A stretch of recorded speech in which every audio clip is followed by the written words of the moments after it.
board-certified cardiologist who has done amazing outside of his own practice. You've created time freedom, money freedom, location freedom for yourself by building systems and processes inside of it. Now you're teaching that to other people. And one of the biggest things that you're pushing forward towards is health and vitality and relationship. Making money, once you wrap your brain around it, making money is not that hard. It's not easy, but it's not that hard either, because it just requires a little bit of shift in your brain. But health, for most of us, either we wait till we're 60, till we made our billions, quadrillions, whatever you want to make, and then we worry about focusing on our health, and that's a little too late. So let's open that up, Vikram. Tell a little bit about you, your background, your story, and then why health is so important to you. Hello, everyone. I'm glad to be here.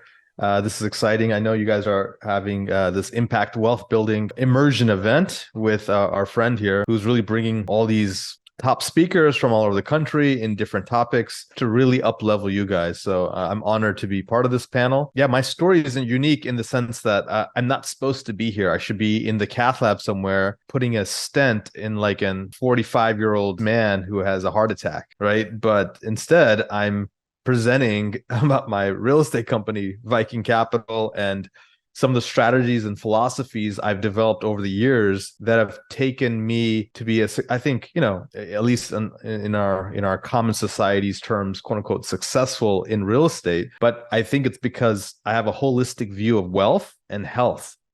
Similar to most South Asians, we had three choices growing up. You can be a doctor, an engineer, or a loser. And so I chose a physician. That being said, something happened when I was seeing my father at my son's first year birthday party. He was speaking, and then suddenly he collapsed with his wine glass in his hand, and it shattered on the floor. And at that point, I needed to figure out what the heck was going on. And I realized he was having a heart issue. And within 6 years, I had 6 people in my family all die of heart attacks. And so I found it compelling to go study cardiology versus just being an internal. How old were you, Vikram, at that time? In my early 30s. Oh, wow. I decided to focus on cardiology, really dig into this field. The cool thing was I really enjoyed it. It required multiple skill sets, and it was very competitive to get in. And so I thought this was it. And when I achieved that goal of becoming a cardiologist, because I wasn't successful the first time, I had to reapply. And when I finally got it, I thought the skies would part, the heavens would sing, and then flowers would come on my forehead. But what I noticed was the physicians were working super hard. They always referred to talking about money. And then the only thing they knew how to do was crank out more hours for that return on their time. And I was like, this is not what I signed up for. Also, I noticed that sometimes they were incentivized to do things that were not necessarily for the sake of the patient.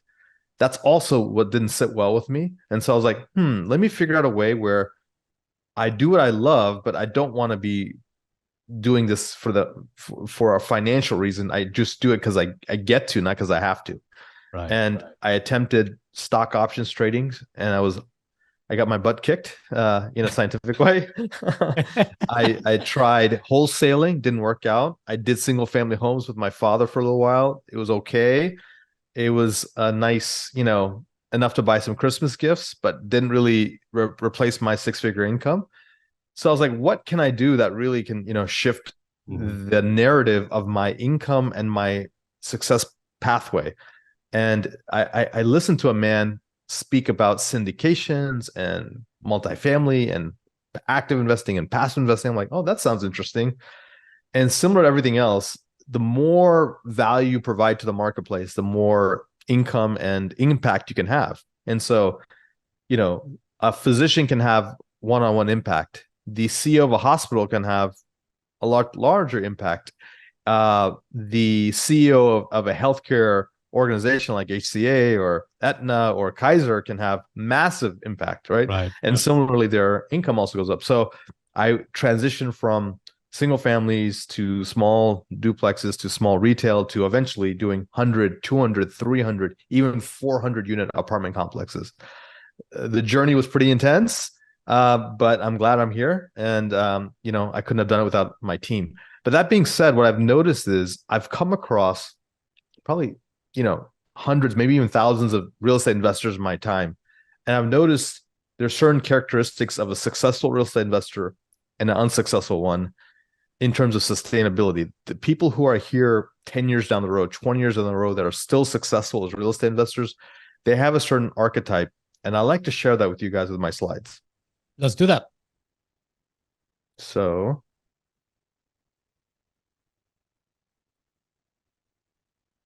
can you guys see my slides? Can you put in the chat box a Y or a yes if you can see it?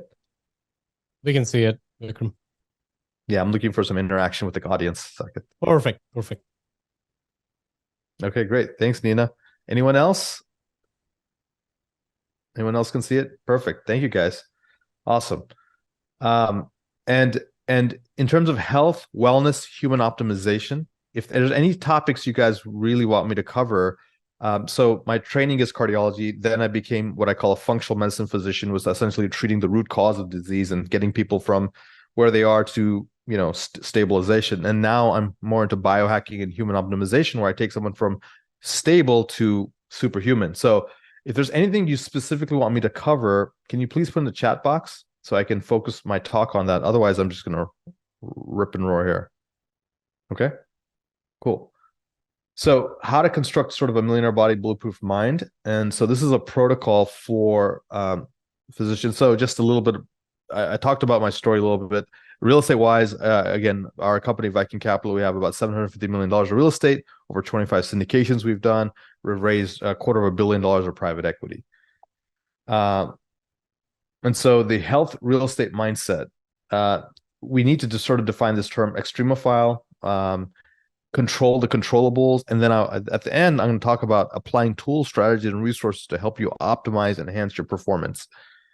And so a typical real estate investor we come across is, you know, hey, I'm excited. This is hard. It's working. I messed up. And it's this kind of up and down, typical to an entrepreneur, right? It's every couple of weeks, it's something different. And it can be very challenging.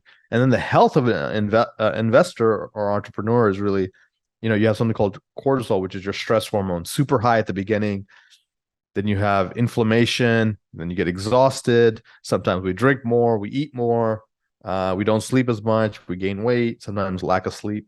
So all these things are known. The reason why this is there's all these parameters or markers.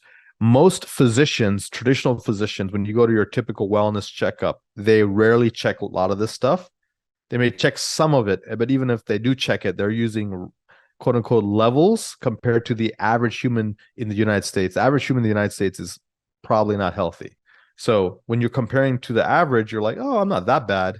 And hence you're off you don't hold yourself accountable. And then hence you keep moving along until you have an actual real event. So, and what's also happening is all the challenges, the stress, all the situations you're putting yourself, these challenges are probably at some point they tip you over, and they're more than a typical person's capacity. So we know the typical stressors, right? You know, like a loan coming due, your investment's not working, capital calls, you know, you have to do some crazy asset management because it's going wrong, or you can't find a deal, or your investors, you have a challenge with some of your investors, or you are the investor and you have a challenge with your sponsors, right? And then obviously kids, jobs, moving, divorce, death, these are the normal things. But people don't even realize within their own bodies, there's all these things going on that people don't realize. That mold, Lyme, something called leaky gut, digestion, absorption, micronutrient problems, right? Most of us eat out of a box bag or can, right? So all of that, and I know we're trying to be more whole foodie and trying to be, you know, more healthy, but it's very transient. Most people are transiently healthy and then they go back to their baseline. And so this is the problem. And so this piles on over time. And then because you're an investor, because you're an entrepreneur, because you're into real estate, sometimes people don't understand your story. They don't understand where you're from, what you're doing.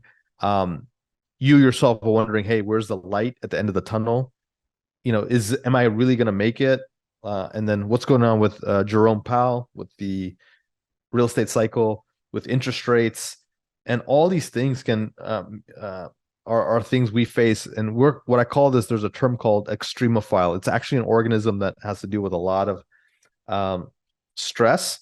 And typically these guys are found in, like, you know, the Mariana Trench. They're found in volcanoes, and they're exposed to a lot of stress load. Allostatic load means stress load, and it can be physical, mental, emotional, you know, even mindset, existential stress, right? And how do we deal with that, right? There's some people who thrive in those conditions and some people who collapse. And my goal for you guys at the end of this talk is for you to learn how to thrive in these conditions. And if you're interested in that kind of concept, can you give me a thumbs up or a Y in the chat, please? Cool. Awesome. Thanks, Aziz. All right. And so here's examples of people who are under extreme, like rodeo, special forces, this guy who has 10 kids, race car drivers, mixed martial arts, healthcare workers, all these people go through this. But I would say you and us and me and Saket and everyone else, as there's a real estate archetype. And the real estate archetype it's almost like a CEO archetype, and it's very predictable, right? It's limited time, push off any health related tasks, focus on the duties or the jobs or the capital raising or whatever else you guys are dealing with. Frequent travel, multiple roles, multiple hats you're wearing, late nights, early mornings, you push hard. And then eventually what happens? You crash and burn. And you do this multiple times a year, right? And the question is this sustainable?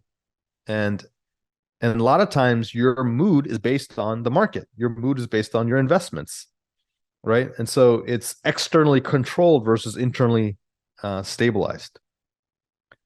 So the thing is, we're not going to really get rid of stress. Would you guys agree with me on that, right? It's not going to get out of our lives. The question really is, what can we do with the stress that we have? It can be harmful and it can deplete, debilitate, and should be completely avoided. Or can it be stress? The right amount of stress can be enhancing and improve. It can facilitate. We can utilize it to our advantage, right? So let's just take a snapshot. This is some surveys that have been done on investors and business owners and real estate entrepreneurs all over the country. 7 out of 10 are overweight, 4 out of 10 are obese, 5 out of 10 have high blood pressure, 1 out of 3 are pre-diabetic, 6 out of 10 are medicating for depression, and 3 out of 10 are medicating for anxiety. Not a recipe for success, don't you agree? So the question really is, where are you now? So I want you to put, I don't think anyone knows each other, so go ahead and put in the chat here, guys. Where are you guys? Death is 0, so I'm assuming you're not there, and elite performance is 10. And so people never talk about elite performance. They talk about, hey, I'm okay. I'm not on any medications. I'm doing okay. And if you're part of something like this, Impact Wealth Builders, and you're trying to really do something extraordinary, I'm assuming you have higher standards. But that being said, we need to get a gauge of where we are right now. So disability, disease, absence of symptoms, I would say that's like a 5. Dysfunction, where you're not on anything medicated, but you're not necessarily feeling great. Wellness, maybe you're like a 7. Optimal wellness, you're 8 or 9. Optimal performance, now you're almost like an athlete. That's like a 10. Where do you think you guys are? Okay, we got some 8s. Great. Congratulations. We got some 5s. Fantastic. It doesn't matter where we start. It matters where we end, right? So let's talk about how we can get us closer to the 10 rather than 0. So I've sort of thought about it, and I've sort of come up with this sort of a blueprint, if you will, for investors. And sort of this is the same blueprint I follow for myself. And so I want to share with you guys today. One of the first things is awareness. So mindset and sort of this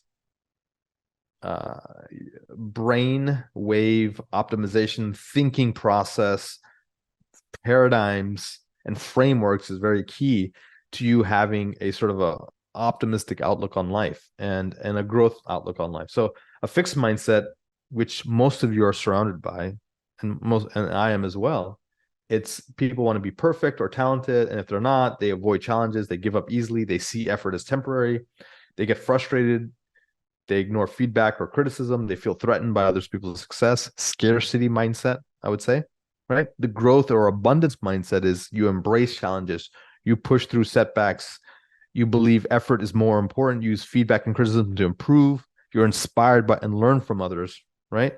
And you have more of an abundance mindset. If that person wins, I can also win, or I can help them win and they'll want to help me win. And there's enough investment around, there's enough dollars around, there's enough apartments around, or whatever else you're trying to pursue. The next part is to control the controllables. So what do I mean by that? I really mean these are things that are in your jurisdiction. And these are things that we don't necessarily focus on, right? Sleep. If you can, most people, probably 90% of people are not where they need to be sleep-wise, right? So sleep is one of the most powerful resources you can give yourself. It's almost one of the most powerful hacks. So I have a lot of different things that I can talk about on different, not for this talk because there's so much to discover, but it's just definitely something you to focus on. Stress management, right? Schedule, knowing times in the day where you're hyper productive. Cal Newport refers to the concept of deep work. We have Stephen Kotler talks about flow state. All these things, if you can figure out and hack your own chronobiology and look beyond circadian rhythm and look into something called ultradian rhythm, you can really become 5 times more productive in the same amount of time. Hey, Vic, I don't have enough time in the day. True, but the time you do have, how can we optimize it, right? Sex hormones. Very few people after the age of 35 really look at this. But if you go from the age 35 to 55 and maximize your sex hormones and your growth hormones and your thyroid hormones and a lot of these hormones, man, you can feel 10, 15, 20 years younger. Mental energy, right? Learning how to there's glucose utilization in your brain and learning how to maximize and use that glucose utilization to your benefit. Nutrition, right? Figuring out the right nutrition for your body and muscle-centric growth. And so also how you describe yourself is also important. There's victim speak and then there's leadership transformational vocabulary. It's your choice to use which one to get the goals and outcomes you want. So if you use the word fatigued or exhausted or you're anxious or angry, that creates a kind of phenotype in your body, right? Versus, hey, I have healthy tension or I'm motivated or I'm super focused, right? Or man, I'm in what we call eustress versus malstress, EU stress. The Greek word eu means good. Malstress, MAL, is Greek word for bad, right? So find that sweet spot for your stress. So let's start talking about tactics here. So tactic 1 was awareness. Tactic 2 is reinterpreting the stimulus. So if you're about to jump off a plane, if you're about to make a presentation to investors, or you're about to make a big, investment or to speak to a broker or whatever it is you're doing, you want to practice courage. And one of the powerful things is to calm your nervous system and learn to breathe well. So we breathe overall very shallow. If we actually use proper breathing techniques, we breathe only 8 to 10 times a minute versus 12 to 20 times a minute, which is the shallow breathing most humans practice nowadays. So a 4x4 breath is like maybe for 7 to 8 seconds, you take a deep breath in, hold for 7 seconds, hold for 7 seconds, breathe out for 7 seconds, and then breathe in for 7 seconds. So it's like each time it's a box, right? So I'll repeat it again so I make sure I get it and you get it too. Take a deep breath in for 7 seconds, hold for 7 seconds, breathe out for 7 seconds, and then breathe in for 7 seconds. And you can repeat that. And if you do that cyclically, you can really lower your cortisol, lower your blood pressure, calm your brain and your heart, and really get into more of a sort of a calm, neutral, focused state that allows you to handle the challenge that's coming your way. And number 2, start practicing courage. Step number 3. Now, this is going to be a big tactic, and I'll go through it in a lot of detail, but it's really taking massive action toward, human optimization. So whether that's blood sugar regularization, prioritizing protein intake, focusing on what we call muscle-centric medicine, that's building lean muscle to your frame. And my father is about now, thankfully, he's turned his life around. He's followed a lot of these strategies, and I'm proud to report at 75, he lifts weights 3 times a week. He does Stairmaster. We're planning to go to Antarctica, I think, next year. It's phenomenal how he's able to turn things around. And so what I'm suggesting to you all is it's never too late to reclaim your vitality and health. And things such as ashwagandha, L-theanine, oxytocin, certain other medications are very powerful. We talked about sleep. Here's some quick sleep performance optimization techniques, such as consistency, right? Weekends and weekdays, you should figure out how to normalize. And so there's no such thing as a weekend if you're really trying to be super optimal. Everything is the same, and what your body will thrive with that consistency. Next is tracking, right? I use something called an Aura Ring. I have a Sleep 8 bed that tracks my sleep as well. So you can use your Apple Watches, which have longer time frames. A Whoop band, WHOOP band. If you think you snore, consider getting a sleep study. Nighttime urination, you want to stop drinking after a certain amount of time. There's a strategy called nappuccino. So if you're super fatigued, you can take a quick, coffee or something like that, and then take a nap. And then by the time the coffee kicks in, you're woken up from your nap, and then boom, you're ready to go. And that's called a nappuccino strategy. Exercise obviously helps. It helps you have a good night's sleep. Sleep hygiene, right? Keeping it cold, dark, low light, some background noise, perhaps. Now let's talk about stress optimization. So, a lot of times you hear people do this, right? And I want to do it a little more pronounced. So it's like, that's physiologic sigh is actually good for your body. It drops your cortisol levels. It opens up your heart. You slow down your breathing, and that's a nice way to just relieve some stress. Hot sauna, infrared sauna, regular sauna. Cold immersion is sort of like good stress to your body. Flotation tanks, also known as sensory deprivation tanks, HIIT training, acupressure, hypnotherapy. These are all good strategies. And so if I could share with you one slide that if you could take away this one slide, you'd be resilient. Would you be guys up for it? Yes? Yes? Are we good with that? Who wants the most powerful slide of the day? Good. So there's fragile and anti-fragile, and fragile and anti-fragile, another name for anti-fragile is resilience. And so to truly be resilient, you need to have sort of a buffer. But let's talk about the typical investor, the typical American, the typical entrepreneur, the typical, real estate person. Their functional capacity here is, if you can see me moving my mouse, it's on the left side, you have functional capacity. And so it's business as usual. Something happens, a stress. Let's say you lose the property. Someone wants to sue you. You have a divorce.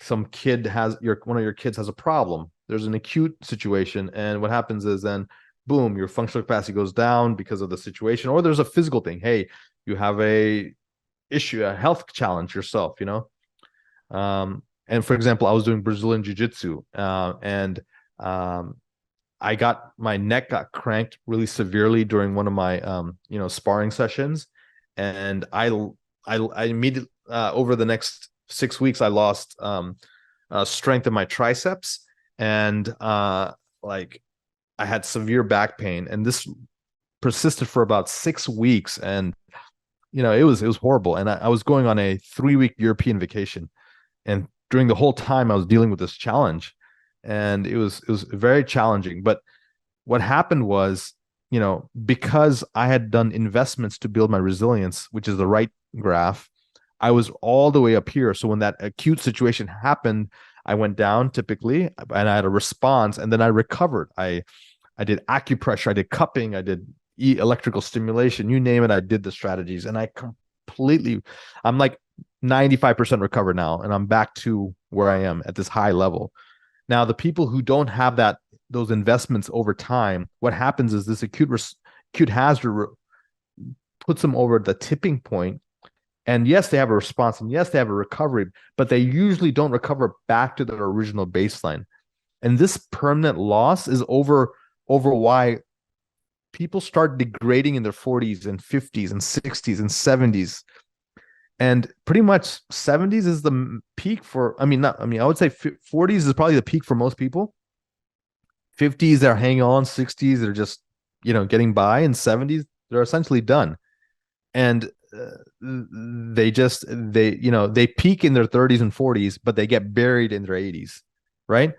So my goal is for you guys to peak into your 80s, maybe, or 70s if possible. So to do that, it's a different framework. It's a different time horizon, right? Similar to your investing. If you are trying to invest for today and tomorrow and maybe next year, and maybe 2 years, 3 years from now, that's fine. If you're thinking about investing for the next 20 years, that's a different time frame. You'll always win when you have an extended time frame. The people who talk in multi-millions and billions and even trillions, perhaps, that's a different time frame than the people who talk in 5 figures and maybe 6 figures, and man, one day is 7 figures. So the key here is, guys, is to build these investments. So if and when you have an acute hazard, mental, social, physical, you can respond, recover, and go back to your baseline and never have that permanent loss, and essentially embody resilience and anti-fragile tendencies. All right. So things that drive you are stress, and that's cortisol. Things that your biology is based on two things: stress and drive, right? Stress is driven by cortisol and drive is driven by dopamine. So what happens in a lot of CEOs and a lot of entrepreneurs and a lot of investors and highly successful people is when they get a spike of dopamine and like, man, you made it big, you sold a property for a lot of money. What happens is that dopamine hike reveals a period of time where you're vulnerable to making stupid mistakes in your life, like the CEO that gets caught with his secretary, right? Typical, behavior. Or the movie star after his like fourth Oscar-winning movie wraps his Porsche around a tree, right? And so that's on the high, and then on the low, when you have low levels of dopamine, this is when the depression, the fear, the conservative behavior where you don't want to take risks because you're afraid of what's going to happen, and essentially you're paralyzed and frozen, right? So it can happen on the top or the bottom, and you just need to be understanding of the typical response. And this is based on the neurotransmitter dopamine.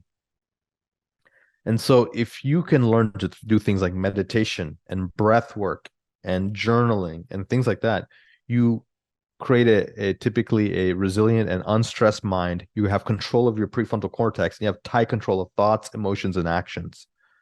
Over time, there's amygdala, which is your emotional center in your brain.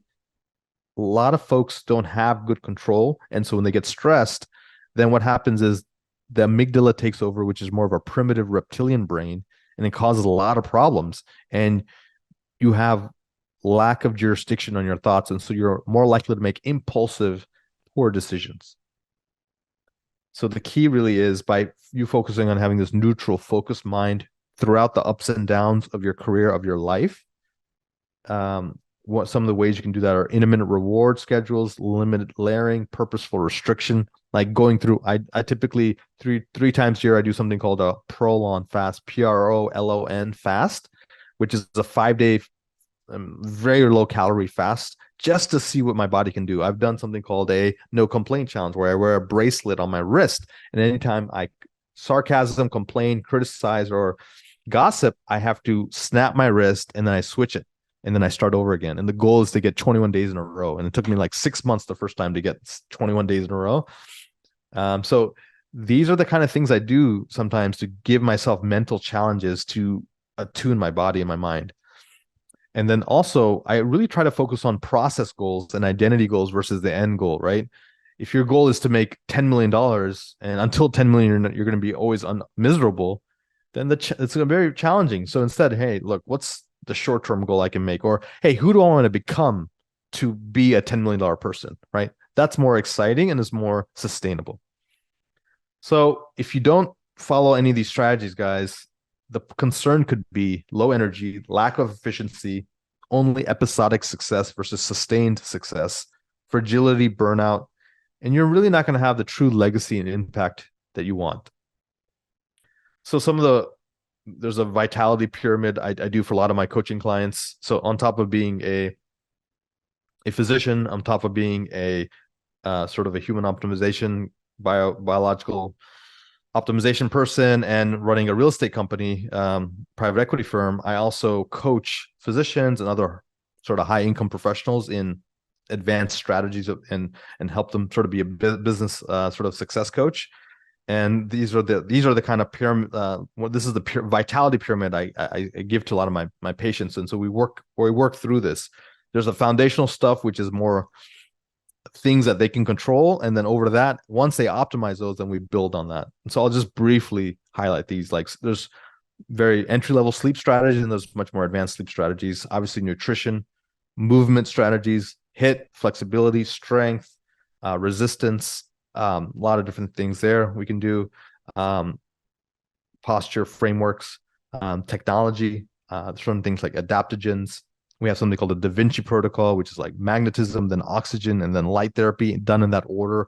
It's what some of the elite athletes all over the world are doing now. Stem cells, PRP, peptides.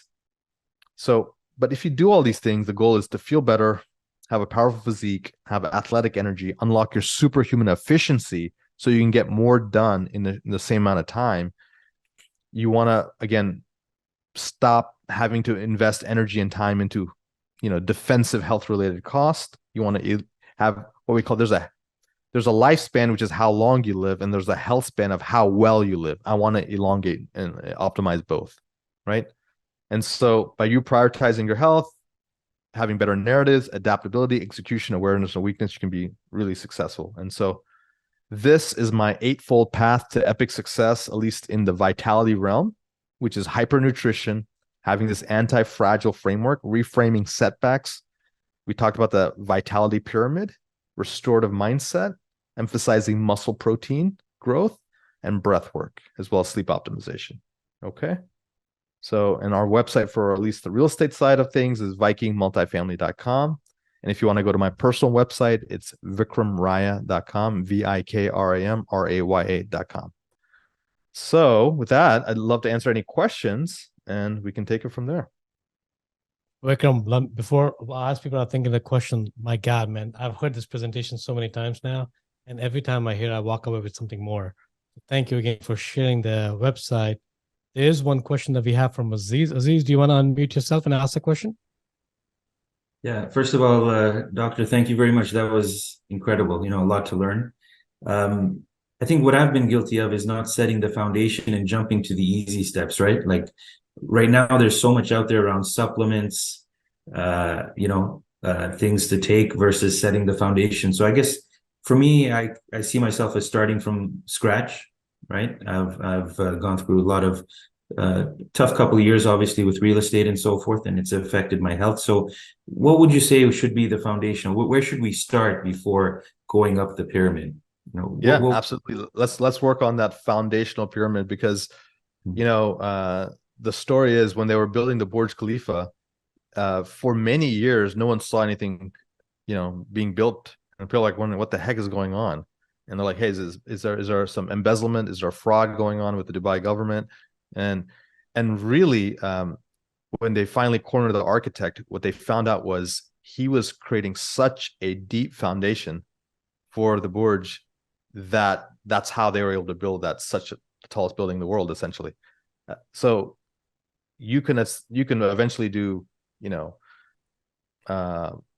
Ironmans, you can do extreme ultra endurance races, you can climb Mount Everest one day. That being said, let's the foundational work you do in the next 3 to 6 months to perhaps even a year will set this foundation for anything else you want. So can I ask a couple of questions first? Yeah, sure. So do you work out? Not consistently. Okay. So I would get 10,000 steps a day, something as simple and basic as that. Next is 3 liters of water a day. This is, you can't see it here. My little water bottle. 3 Nalgene bottles, 32 ounces. 7, there's something called a 10-3-2-1-0 protocol for sleep. So 10 hours before you go to bed, no caffeine intake. 3 hours before you go to bed, no heavy meals or alcohol. 2 hours before you go to bed, you stop all work. And 1 hour before you go to bed, no blue screens. Okay. and then 0 equals the number of times you press snooze. Okay. Okay. So we talked about sleep. We've talked about water intake. We've talked about you at least move certain basic movement. And I think those are really good. And then in terms of nutrition, you can really follow a very simple nutritional strategy. Do you eat meat or no? I do. Okay. So 75% of your plate is to be vegetables, 25% a meat source. And maybe you can sprinkle in some healthy fats like avocados or coconut oil or, olive oil or something like that on the vegetables. So you have your healthy fat, mostly vegetables, which is your fibers, your antioxidants, and it's bulk, so you can feel satiated. And then you have your protein source. So if you did that, and maybe if you're overweight, then you can start with maybe a month or 2 of intermittent fasting until you get to your optimal weight. Then you go back to 3 meals a day. So start your first meal at 11 and end your last meal at 7, and then do those 2 as your 2 main meals. I think that's your nutritional strategy. And then once you feel ready, I would start incorporating strength training. And the easiest way to think about that is there's a lot of free workouts on the internet. Just type in like hit training workout or 7-minute workouts or 10-minute workouts, and just start following something simple like that.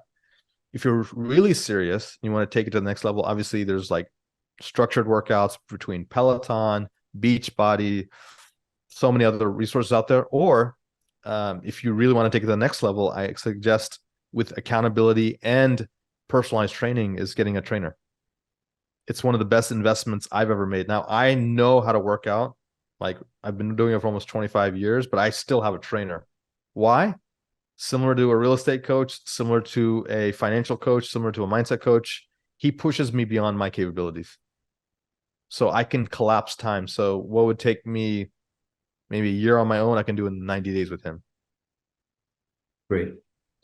No, that's helpful. I mean, there's so much information out there; it gets confusing as well, Yeah. right? So this is really and the last helpful. one is there's the core 4 for supplements. I would say vitamin D, a men or women's multivitamin based on whatever you are, a fish oil, and a probiotic. And that's the core 4 in terms of supplementation. Thank you. Absolutely. Aziz, thank you for that question, buddy. And Vik, thank you for giving a very personal recommendation. Appreciate that. Randy, do you want to get next? I don't know if you have a way to ask the question live, or I can read it for you. All right, I'll just read it for you. Randy asks, what are your tips for getting into meditation consistently? I find I ebb and flow with it. When I do often, I can get into meditative state easily. But when I get off it, when I try to get back to meditation, it's hard to stay focused, and I usually give up after a few minutes. He's at gym right now, so can't unmute himself. Yeah, no worries. I've been meditating since 2015. I think it's one of the game changers in my life. What I've noticed is it's a journey. And that's why it's called the practice of meditation. It's not the mastery of meditation, it's a practice. And so it's just like going to the gym. You need to just do it, and you just need to know the ultimate benefits of why you're doing it. And once you hit the tipping point of, hey, I have to do this I can't believe I missed it, and you feel bad because you enjoy that process, that's when you're really into it. And they say meditation is the new caffeine for CEOs in Silicon Valley. And so if you know most of the highly successful people in the world are doing it, it's free, you can do it on your own. It's almost like it's going to be, you have to convince yourself why you wouldn't do it. So then the question is how. And so the how doesn't matter as much as long as you do something. And so I've explored multiple meditation strategies. I've done Calm. I've done this, which is an app. There's Headspace. There's a free one called Insight Timer, INSIGHT Timer, which helps you quantify and sort of track your meditations and gamify it. So you get like stars and things. And so the goal is how many days in a row can you keep it without breaking your record. I enjoy that. I've been using that. So that's how I know I've been doing it since 2015. Then I've done technologies like Nucalm, Nucalm, which not is sort of a lazy man's meditation where you put the headphones on, put the eye shade on, and it drops you from beta state into alpha, into theta, and the delta state in a short amount of time, and you are essentially in a recovery mode for your body. And so that is another powerful technique. I've used something called the Ziva meditation technique, where a teacher from New York, her name is Emily Fletcher. She teaches you how to use a mantra, and with using a mantra, you get into a repetitive mindfulness state. There's a guy named Sam Harris who I've tried, and he really talks about just really thinking about things. Vipassana, which is more awareness and mindfulness, is another strategy I've explored, which is nice. Breath work is like some people like Wim Hof, Wimhoff. He really teaches a powerful breath work technique, which can be like your meditation and maybe much more active. Then here's 2 free resources for your listeners, Saket, that I would say this is what I give my coaching clients as their first homework assignment into Introduction to Meditation. Number 1 is the 6-phase meditation technique by a guy named Vishen Lakhiani. He's the CEO and founder of a company called Mind Valley. And he has a free YouTube meditation, I think 14, 18 minutes, and then just walks you through these 6 components. That's a very powerful one. The second one, if you're a little bit more active and you're just more active and your mind's wired and you just can't calm down and you need to meditate, but you don't know what, is by one of my mentors, Tony Robbins, who does something called a priming technique. And I think that's 14 to 17 minutes as well. And that's also on YouTube. And you type in TR or Tony Robbins priming, and that shows up as well. So hopefully all those resources can help you. If people are curious of what I'm doing right now, I moved on to Dr. Joe Dispenza, and I've been attending a lot of his conferences and seminars. I'm more of an advanced meditator now there. I usually do 60 minutes to 90 minutes a day now, meditation. And it's next level. What's the possibilities that can happen when you go there? Thank you, Vikram. Vikram, I think Randy had a follow-up question. Do you do this first thing or after you're awake? After you're awake for a bit, what's your morning meditation routine? Yeah, great question. Get up, use the restroom, brush my teeth, get ready, put on some comfy clothes, go do my meditation. Then I do like a gratitude journal. Then I go down, I do my athletic greens in the morning, which is my super supplement I take. And then I go lift or work out or do training or martial arts or something. Awesome, Vikram. Thank you, my friend. And meditation. I mean, my story, guys. I left and lived with monks for about 2 years in India, so I can guarantee you, meditation works. I've been doing it since 2008. Now I don't have any fancy apps. I don't follow any of that stuff. It's because the way I learned was it's so simple. Sometimes it's just as simple as just sitting down. Right. I think that the challenge, and Vikram, I would love to get your thoughts on that too. I think we're expecting something magic to happen in the 10, 15 minutes. Nothing magically needs to happen. It just need to, you being aware of your thoughts. You've never been aware of your thoughts in the life. If you're just being aware of your thought, that's the first step to meditation. And then there are multiple steps. Indian philosophy is full of that, so I won't go bore you into that. But this powerful, I think it's doing it right is less important. Carving out the time consistently to sit down for it is very important. And then you figure out all the tools, the beautiful tools that Vikram has given you right now. You can incorporate that and then accelerate your journey. But committing to it and just sticking with it is like anything else in life is going to be very, very important. Vik, any thoughts on that? Yeah, I want to give a mental imagery to all your attendees here. So guys, do you guys floss every day? Yes or no? Can I have a thumbs up? Whoever's there. Yeah. The right answer is yes. Yeah. Please do, especially if I'm going to talk to you very closely. Number 2, essentially, when you go and meditate, what you're doing is, the brain has grooves, and the meditation is like an invisible string, and you're flossing the grooves of your brain. and getting rid of all the plaque, the negative thought processes, the judgments, the criticism, and you're being aware of what's going on, and you're sitting with it. And if once that quiets down, then you can move on to the next journey, which is, hey, introspection, perhaps it's creative visualization, perhaps it's starting to do energy centers. There's so much different things you can do, but the key is, one, to stop letting the brain control you and you take control of the brain.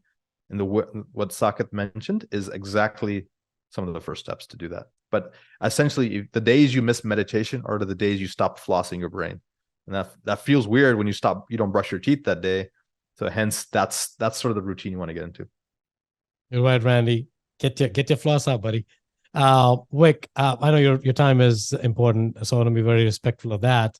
Well, we have time for probably one more question. If anyone has a burning question that you want Vik's advice on, you already see his wealth of resources.